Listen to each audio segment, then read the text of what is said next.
On nous dit souvent que le marché immobilier en Algarve a explosé ces dernières années. Eh bien, nous récemment, on a acheté une maison à 285 000 euros en plein centre-ville de Faro. On va tout vous raconter dans cette vidéo. On va vous expliquer pourquoi on a choisi Faro, pourquoi on a choisi ce bien-là, qu'est-ce qui nous a permis de l'analyser correctement avec une étude de marché, ce qu'on en attend à la sortie puisqu'on l'a acheté dans le but de la rénover et de la revendre. On va également vous parler de l'envers du décor, les backstage.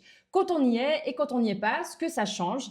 Et ce qui est intéressant ici, c'est que le chantier n'est pas terminé. Donc on aura l'occasion de vous faire des visites en live et de vous montrer comment ça avance et quelles sont les erreurs qui peuvent arriver. Quand on parle immobilier en Algarve, on pense souvent aux villes comme Villamoura et Albufeira, à la ville de Lagos ou encore de Tavira. Mais on ne pense pas forcément à Faro et selon nous, c'est une grave erreur. En effet, c'est un tort.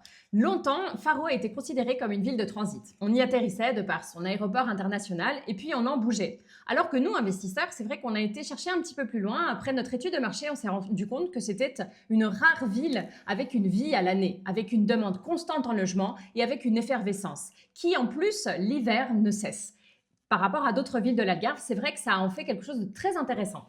Elle offre toutes les infrastructures nécessaires à une vie à l'année, comme les universités, les hôpitaux, et elle est aussi la capitale administrative de l'Algarve.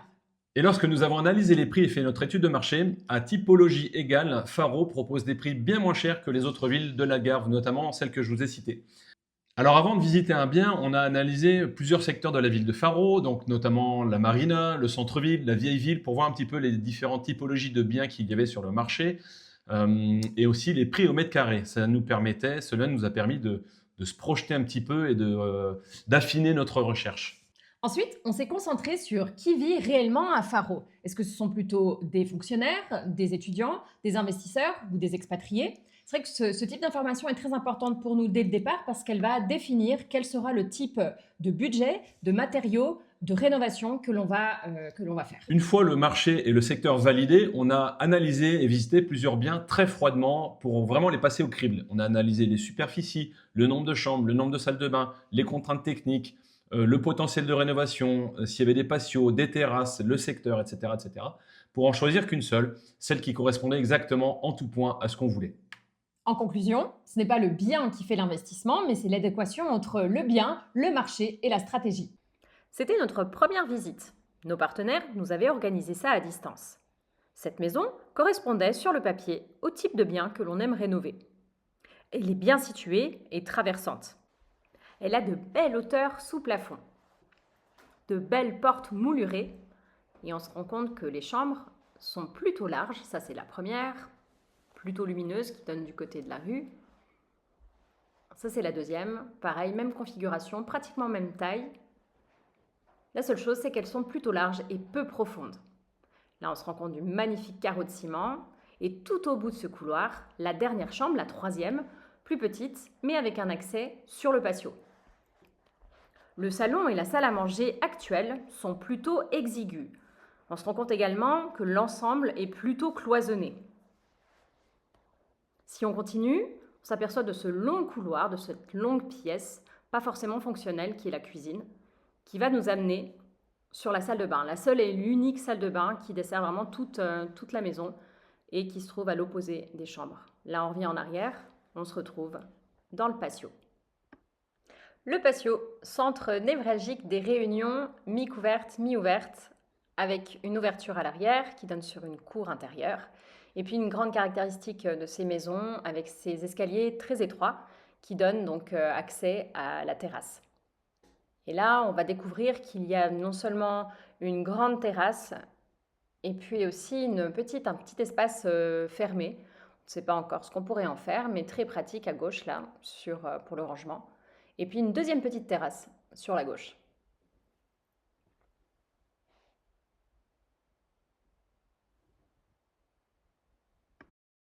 Une fois la stratégie établie, il a fallu passer à la partie la plus importante, les travaux et le choix de l'entrepreneur. On est sorti de deux mauvaises expériences avec des entrepreneurs avec lesquels ça s'est moyennement passé, surtout un avec lequel ça s'est mal passé, ça a fini au tribunal. Et donc on a choisi de changer d'entrepreneur, d'aller bien sûr visiter ses chantiers, d'aller parler avec lui puisqu'il parle français et c'est plutôt une bonne nouvelle. Et puis bah voilà, notre choix s'est porté sur quelqu'un à qui aujourd'hui ça se passe très bien. mais on a adapté notre mode de communication. Il n'y a pas une semaine sans qu'il n'y ait pas un appel ou une visio pour faire le point sur la semaine qui vient de s'écouler et le point sur la semaine qui va arriver. Le choix de l'entrepreneur a été une étape clé pour nous. C'est vrai que nous avions fait faire chiffrer 3 entreprises différentes. Le choix donc de notre entrepreneur s'est porté sur lui parce que l'échange s'est bien passé. Nous l'avons rencontré à plusieurs reprises, visité ses chantiers et lui-même a une approche qui nous plaisait puisque lui-même investit, rénove et revend. Donc nous parlions le même langage. C'est vrai que ça facilite les échanges et la fluidité. Ça ne nous a pas empêché de poser un cadre très clair, un planning dès le départ avec des échéances de travaux, avec des échéances également de règlement pour chaque étape une fois accomplie. Même à distance, on reste toujours très impliqué dans nos chantiers. C'est vrai qu'il arrive que des problématiques ou des surprises soient rencontrées. Notre entrepreneur nous avertit tout de suite. C'est vrai qu'après, nous, on prend la décision à savoir si on arrive à résoudre ça à distance ou alors si on estime que c'est nécessaire d'être sur place. À ce moment-là, il est possible que l'on repousse un petit peu la date de notre passage pour tout grouper ou alors au contraire qu'on l'avance afin de débloquer la situation et on en profite également pour faire un point de situation avec tout le monde sur place. Aujourd'hui, le chantier n'est pas terminé, bien sûr que non. Nous sommes dans la phase du second œuvre et c'est une étape clé. Les décisions structurelles sont derrière nous, mais aujourd'hui se joue la qualité finale du projet. Pour les choix des matériaux, pour ce chantier-là, on a travaillé avec une entreprise avec laquelle nous avions déjà travaillé. L'avantage, c'est que notre entrepreneur les connaissait déjà et faisait appel à eux aussi pour ces différents chantiers. Donc, c'est vrai qu'en termes de communication, c'était top. On avait la même interlocutrice qui simplifiait les échanges.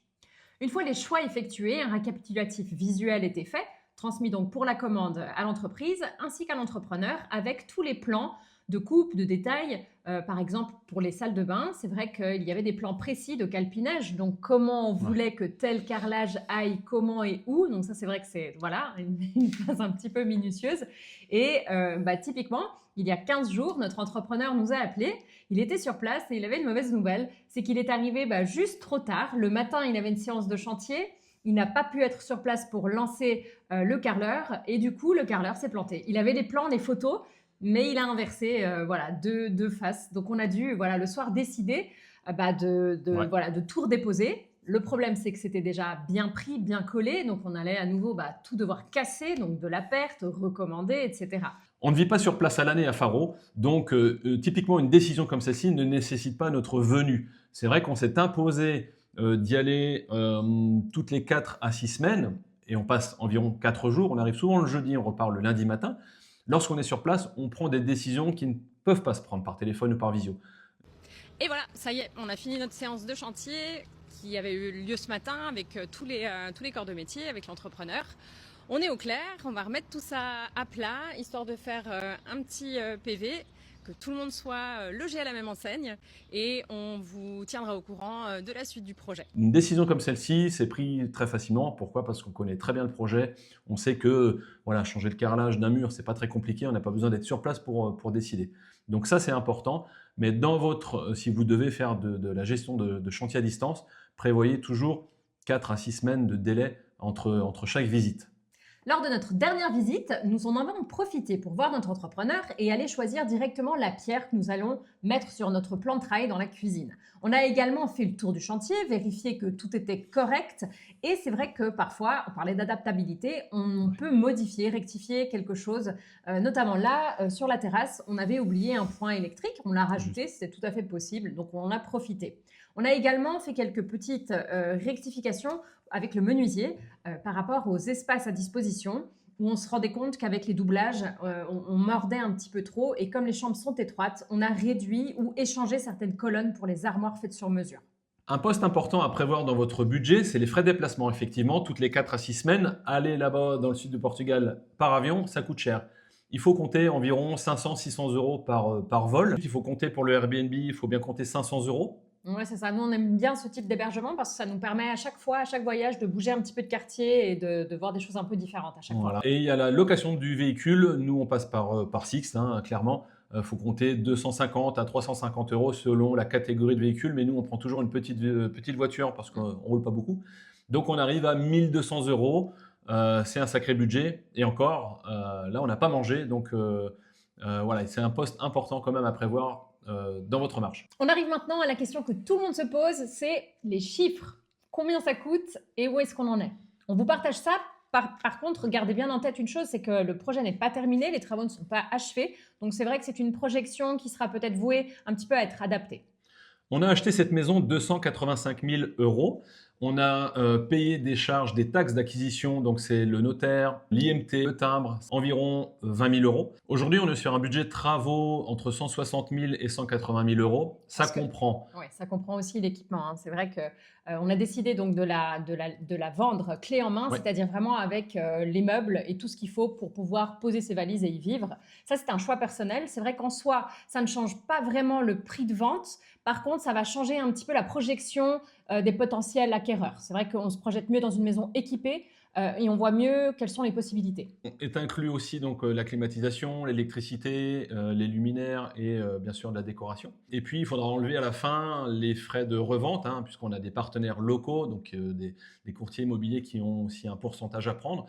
Et le prix de sortie de cette maison équipée sera entre 550 000 et 600 000 euros. Ça vous donne une idée de grandeur, de marge qu'on peut faire. Ça veut dire c'est que c'est réalisable. On n'est pas là en train de vendre du rêve parce que c'est quand même de l'investissement. C'est pas fait pour tout le monde, mais en tout cas, c'est des projets qui nous tiennent à cœur, qui sont super intéressants et il y a une vraie demande pour ce genre de produits livrés.